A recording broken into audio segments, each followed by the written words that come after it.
برادران عزیز و گرامی، پیش از آنه که این حدیث من برای شما معنا کنم،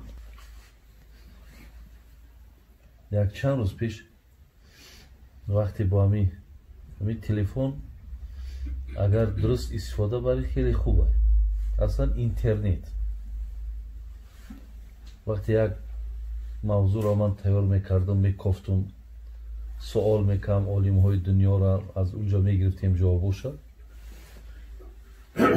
در چشم یک حدیثی آمد از نام محمد ابن حسن و از جناب اسحاق و از فضیل آورده است. گفته است پیامبر ما که اذا عظمت امتی دنیا نزعت منها هیبت الاسلام و اذا ترکت الامر بالمعروف و نهی عن المنکر حرمت برکت الوحی و اذا تصابت امتی سقطت من عین الله. برادرای عزیز، اکو خیلی لازم شاید من برای خودم درازم که صحبت کنم، برای خودم غنیمت میشمارم. من در ذهنم همه که شاید نباشم پگاه، شاید هر چیزی را که حاضر میگم در همین ذهن شما که ثبت شود، این معنای او را دارد که ولی در حدیث هم میآید. من در اولینه هر چیزی را که شما ایمن استفاده کردین، این راحت قبر من. اگرچه شما وای پایبند میشین پیش خدا ثواب میگیرین، اجر میگیرین، لیکن من در خانه قبرم راحت دارم. از هر عالمی که مردم استفاده کرد یا عالمی که علمش مردم داد، این یگان برکت نمیمونه. یعنی اولین درجه برای خودتان اگر دنیا را بشمارین، دین تانه، اسلام تانه، پیامبر ما گفت که از قرآن، از برکت قرآن در بین شما هیچ نمیمونه. ببین، عظمت امت دنیا نزعت منها هیبت الاسلام. شما دنیا را وقتی که برای خودتان بسیار عزیزترین عزیزها برای شما وقتی دنیا شید، هیبت دین دیگه باقی نمیمونه. شیرینی دین دیگه باقی نمیمونه. در دلهاتون دیگه گرمی دین نمیمونه.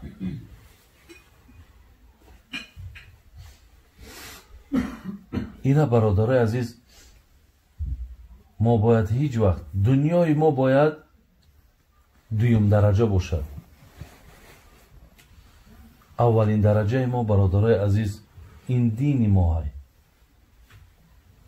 این خداشناسی ما هست، این بندگی ما هست. این معنی را ندارد شما دنیاتون را ترک کنید، تماما مقصد دیگه با دنیا را طلاق کنید، نه. ولی در همین دنیا هم ایستاده هیچگاه از دینتون جدا نباشید.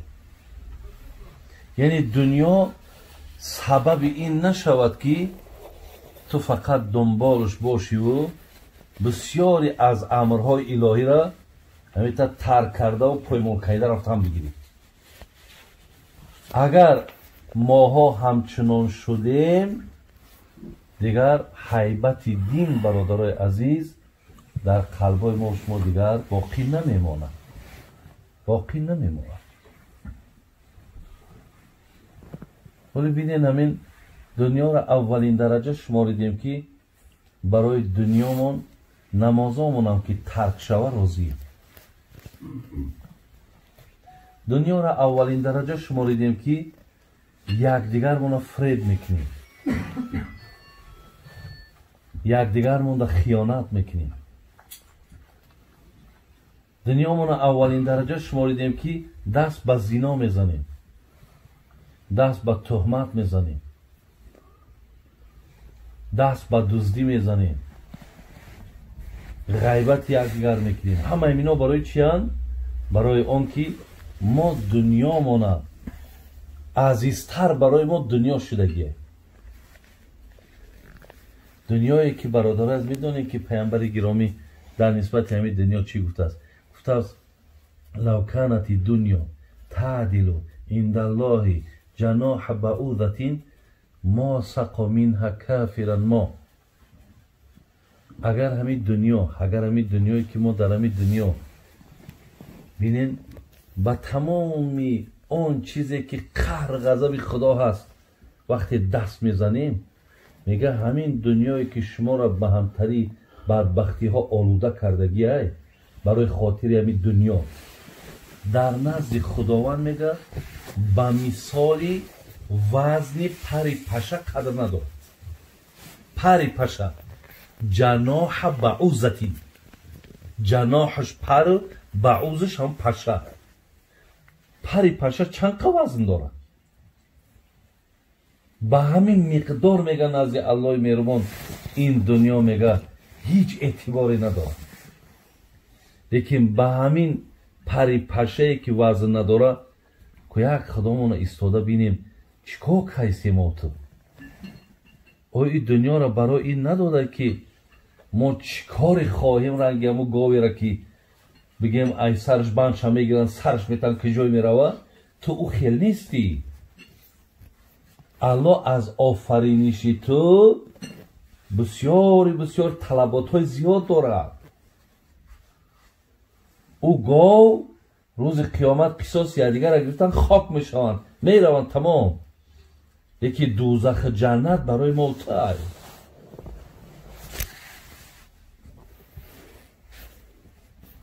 برادرانی عزیز و گرامی کم کمک خوامانه برد در دنیا مقصد چه گوییم فکر نکنیم که به همین تمام میشود. نه گاه اختا سوال بده که مقصد تو از کجا آمدی؟ چی ها کردی سای و کجا میرای؟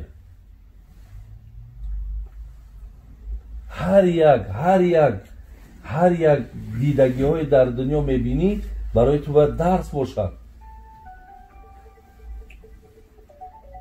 دنیا را دیدی که نزد الله با وزن پری پشه قدر نداره.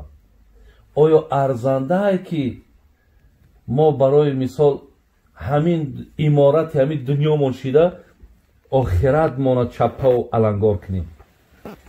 ارزش نداره.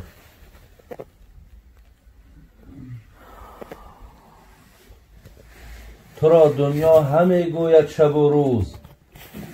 شیخ سعدی را خدا رحمت کنه بدانی میگه همین دنیا زبان داره. همین که گوشو نمیشنون صدایی را.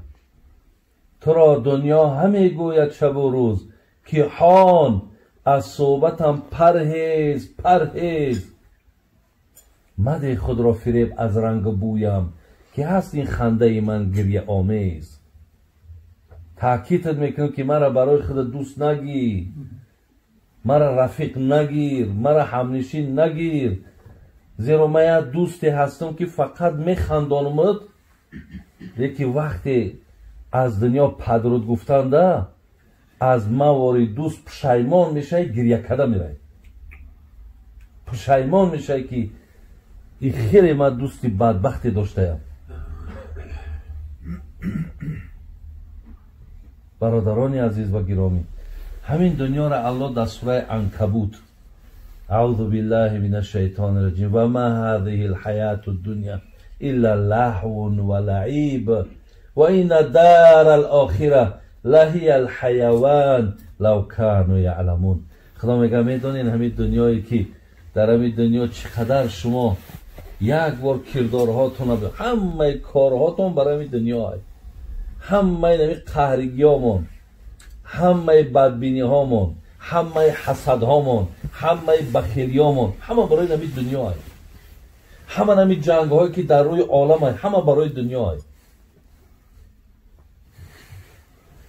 میگه همین دنیایی که شما برای این قدر تلاش دارین خدا میگه عبارت از دو چیزه لهو و لعب.